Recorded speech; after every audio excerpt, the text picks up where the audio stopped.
রাজা আসলে আসবে, না আসলে না আসবে, আমার উজ্জ্বল হলেই চলবে। কিন্তু ম্যাডাম তার তো একটা সমস্যা আছে, তোতলা। খবরদার কাউকে বলবে না যে উজ্জ্বল তোতলা,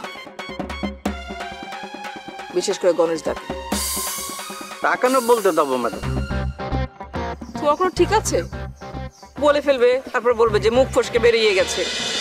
বন্ধু লঙ্গিলা লঙ্গিলা লঙ্গিলালে আমালে থালিয়া তুমি কই রঙ্গিলা, দি ম্যাডাম। এদিকে এসো।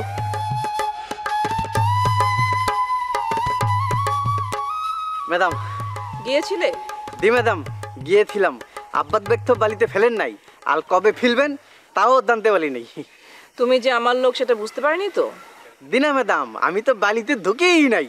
আমি টেকনিক করলে খবর বেল করেছি। আর বালিতে ঢুকলে ওই মহিলা তো তিল্লে তিল্লি থুলু করে দিতেন। উনি তো আপনাকেও তেনেন, আমাকেও তেনেন। তার মানে খবরটা অথেন্টিক না?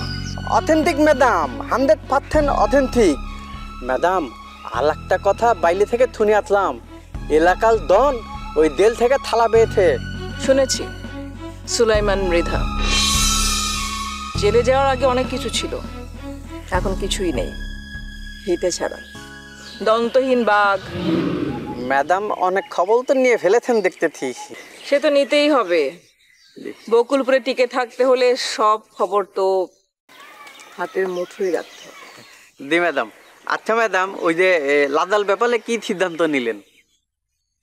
রাজা আসলে আসবে, না আসলে না আসবে, আমার উজ্জ্বল হলেই চলবে। কিন্তু ম্যাডাম তার তো একটা সমস্যা আছে, তোতলা। খবরদার কাউকে বলবে না যে উজ্জ্বল তোতলা, বিশেষ করে গণেশ দা। তা কেন বলতে দেবো ম্যাডাম?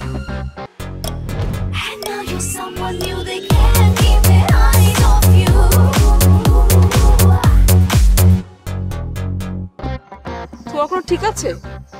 বলে ফেলবে, তারপর বলবে যে মুখ ফসকে বেরিয়ে গেছে। মাত্র 3 বালি তো বলেছি, অনলি 3 টাইম। আমি 3 বারই ক্ষমা করি, সেটা তো জানো। দি তারপর কুইট করে দেন কথাটা মাথায় রেখে। দি আচ্ছা ম্যাডাম। ম্যাডাম আপনি কি বাইলে যাবেন? না, তোমার যদি যেতে ইচ্ছে করে যেতে পারো। না, বাইলে থেকে আসলাম মাত্র, আর যাব না। তাহলে ঘরে যাও, আমাকে একা থাকতে দাও। দি আচ্ছা। আর শোনো, বিকেলে আরেকবার আব্বাস বেগে বাড়িতে যাবে। দি আচ্ছা।